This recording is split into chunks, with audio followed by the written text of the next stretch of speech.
Hey everybody, this is Sarah, and you're listening to the Medium Curious podcast, the show that helps you trust the nudge before you talk yourself out of it. Today's Sunday solo session is all about reading subtle energy, the quiet signals that you dismiss or wonder if it's all in your imagination. For most of my life, with the exception of the past 10 years or so, I had no idea what reading energy meant. I thought that energy was what I was billed for monthly to keep my electricity running. And I had no clue that connecting to spirit entailed learning how to read subtle energy. So I'm going to share with you a little bit about how I learned to trust my intuition and how I learned how to sense and interpret energy. So hopefully this episode will be a little pep talk for your inner antenna and will help you to feel more empowered with your own intuition. And here's the thing, you might already be having spirit moments, those metaphysical experiences, little pings, and not even realize it. Because most of the time it doesn't show up really loudly like a billboard or a neon sign. And it's really not dramatic for the most part. It'll show up in ways like you'll be thinking of someone and then find out later that they're having something important going on in their life. Or we've all had this happen where you walk into a room and you can sense the vibe in the room. Is there just a fight or is it somebody upset? Or you'll get a random nope in your body and you'll know to shut the door to something or say no to something, close the door. Or you might get a full body hell yeah and know that you're supposed to walk into a new opportunity.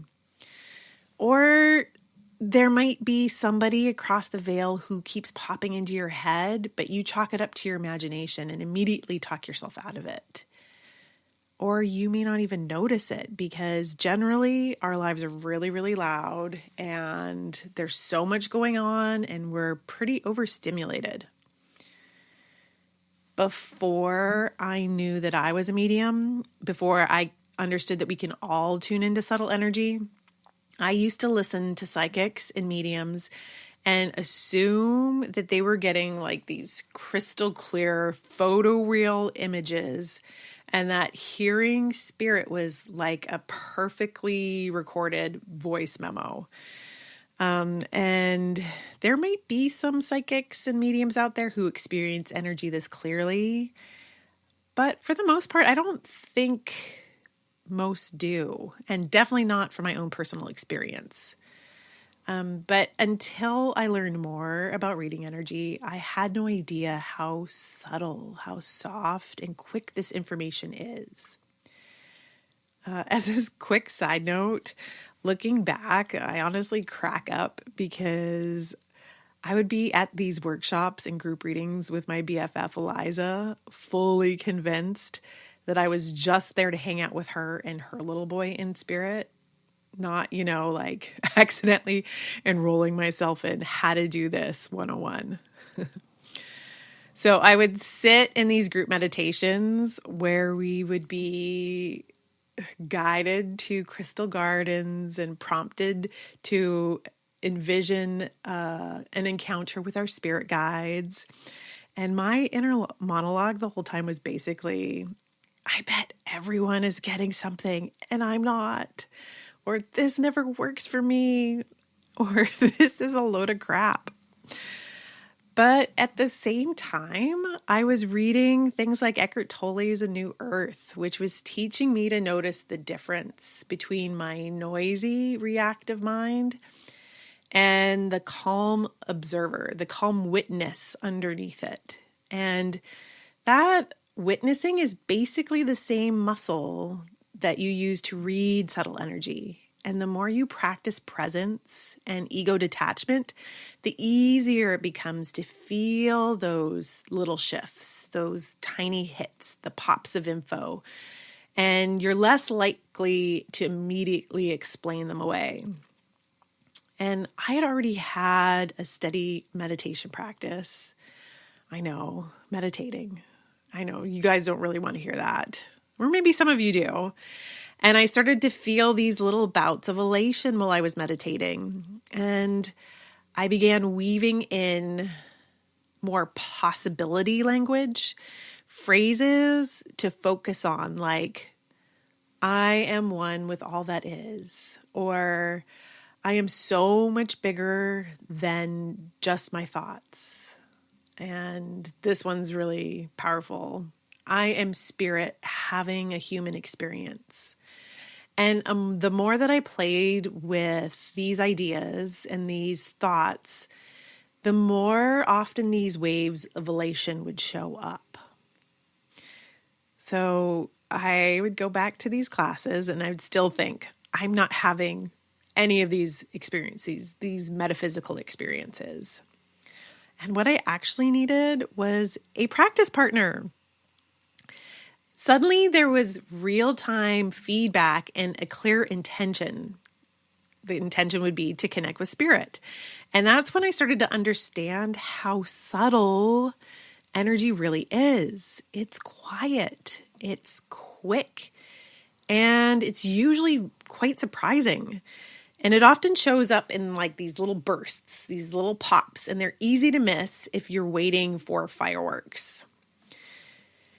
Also, what had been tripping me up was this expectation that the information was going to hit me over the head, like it was going to show up in bold print.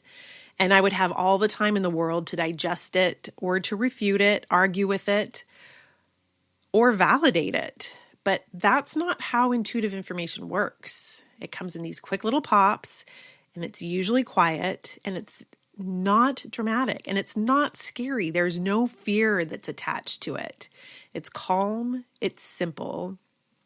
And the moment it lands in your mind, that's the moment to pay attention, because if you hesitate, it'll vanish. And if you sit there and you think about it for a while, your brain's usually going to take the wheel and you're going to start to analyze what your intuition has already told you.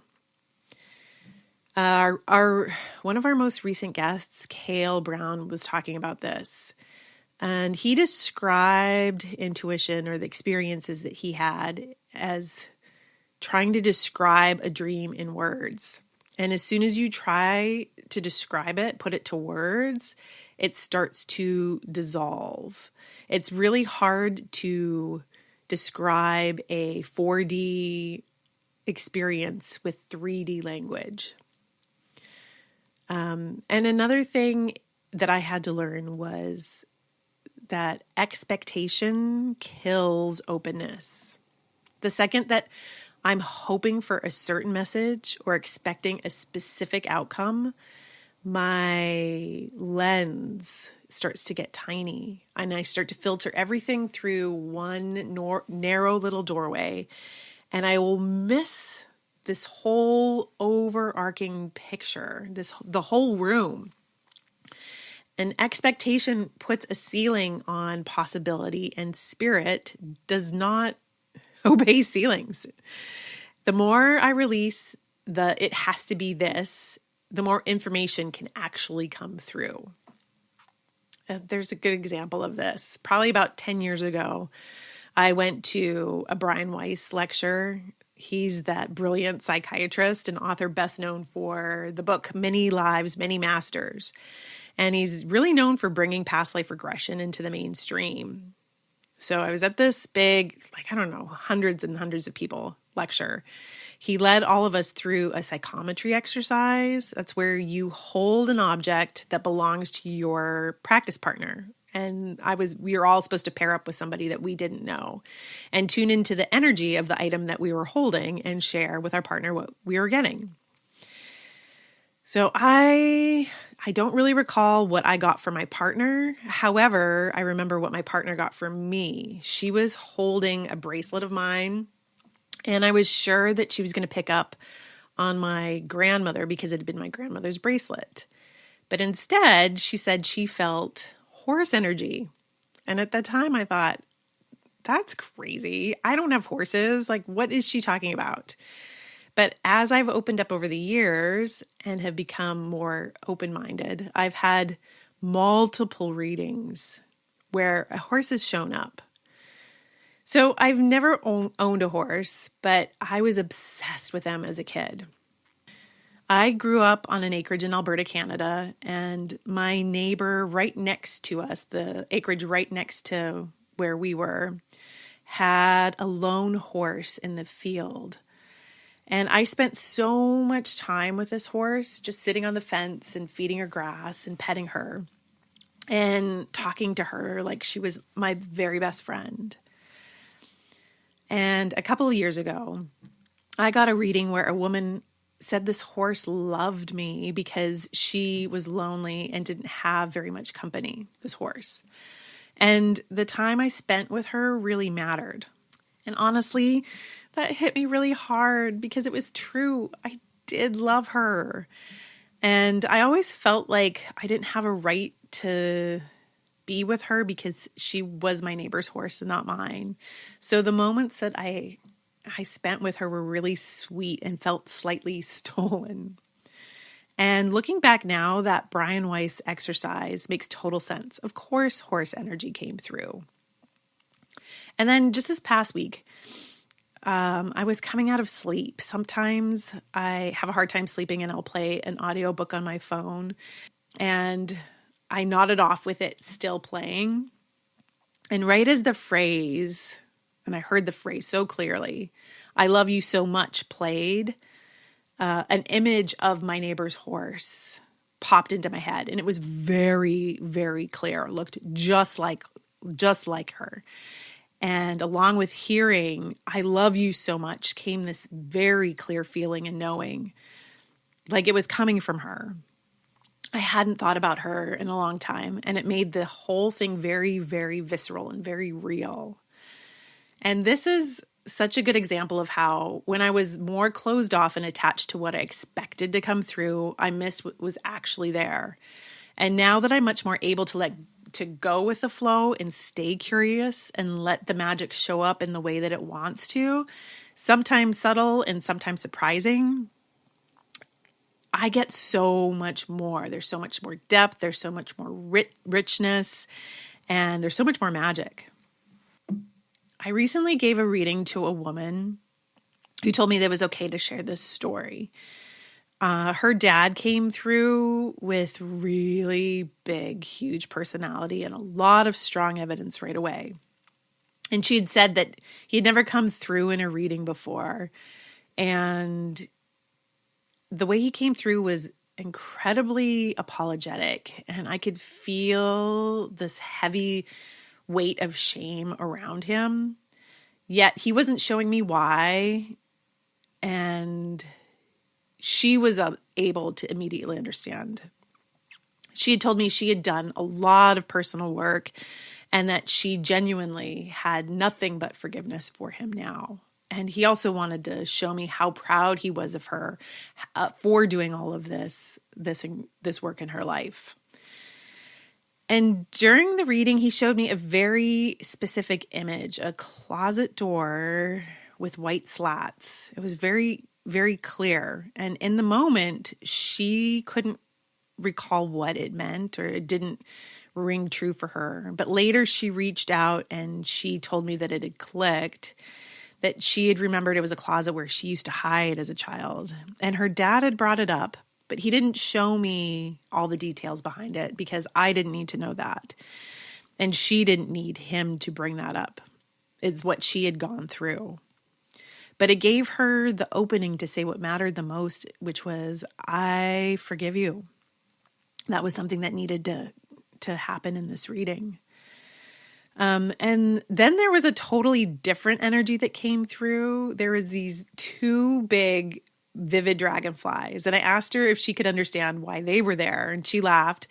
And she said she thought she did. And right then I heard the phrase, "Just take it." The phrase just popped into my head. And so she laughed again. And she said she thought she knew who this was. And as she said that, this really gorgeous looking older couple who were dressed like they were headed to a cocktail party came forward. And the man kept saying, "Just take it. you should take it. And I didn't know what take it meant. So I asked her, and she told me she'd been offered a job right before our call, and she was wondering if she should take the job.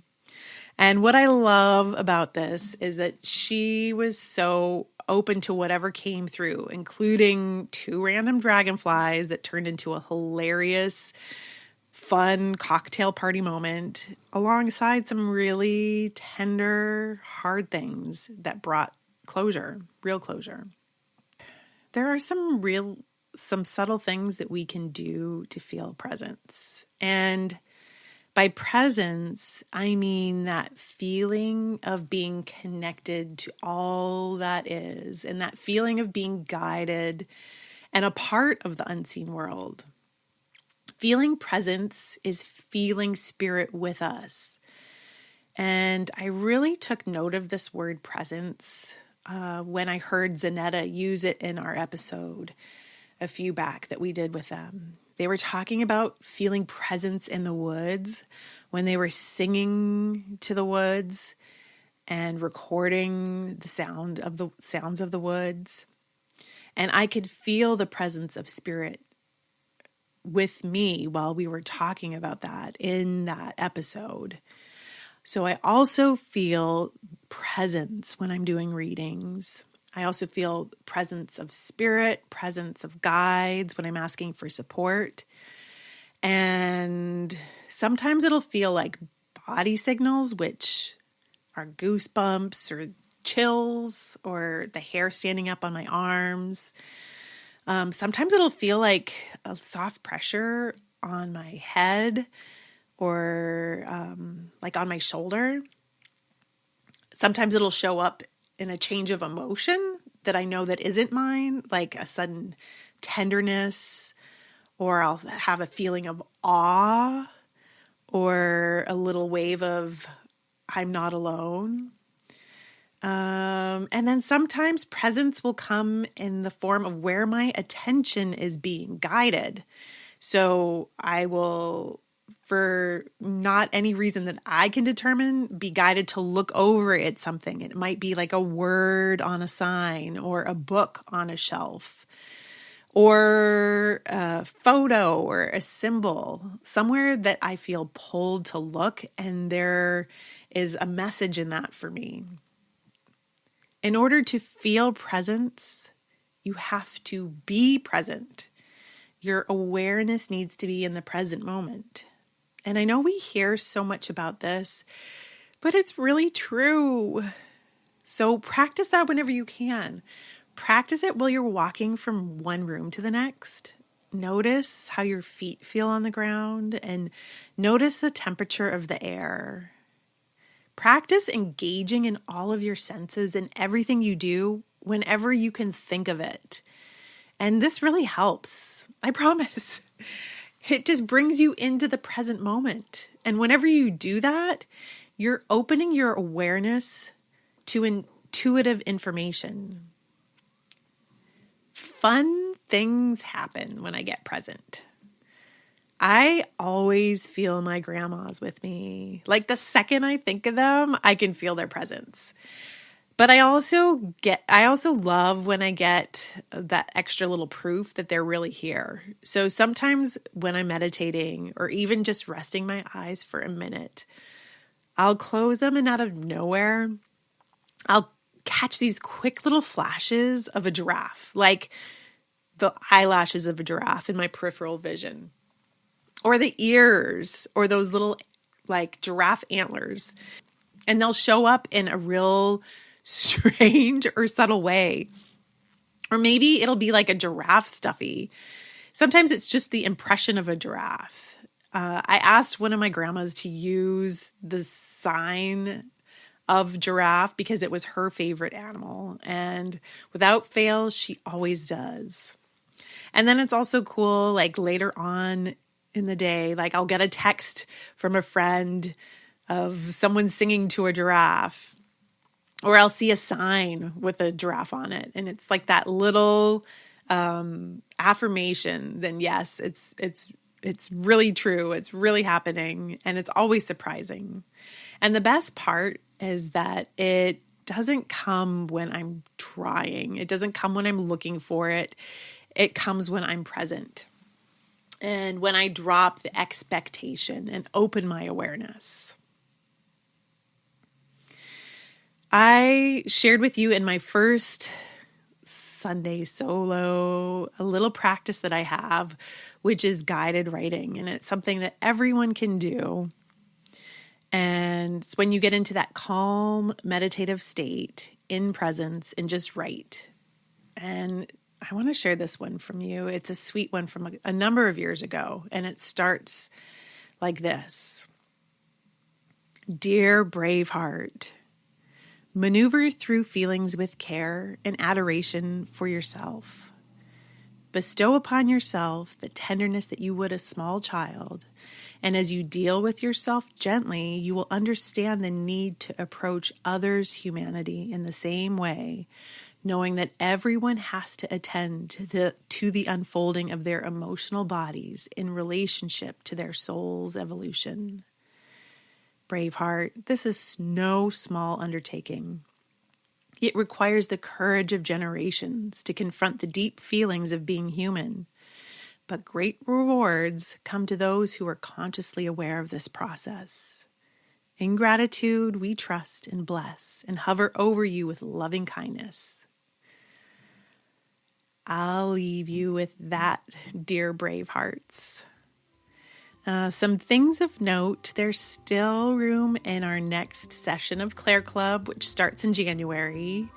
Please join us. It's a really fun, open community place to practice using your Claire senses, your psychic senses. You can check it out on mediumcurious.com and leave us a rating on whatever podcast platform you listen to, and download your episodes and share with your friends. Okay, love y'all and talk to you later. Bye. Very Soul is our sponsor for Medium Curious. Jane and I are both Very Soul mediums. Oh, yes, we are. Verysoul.com, y'all. Inspired by spirit, guided by love, and brought to life by mediums.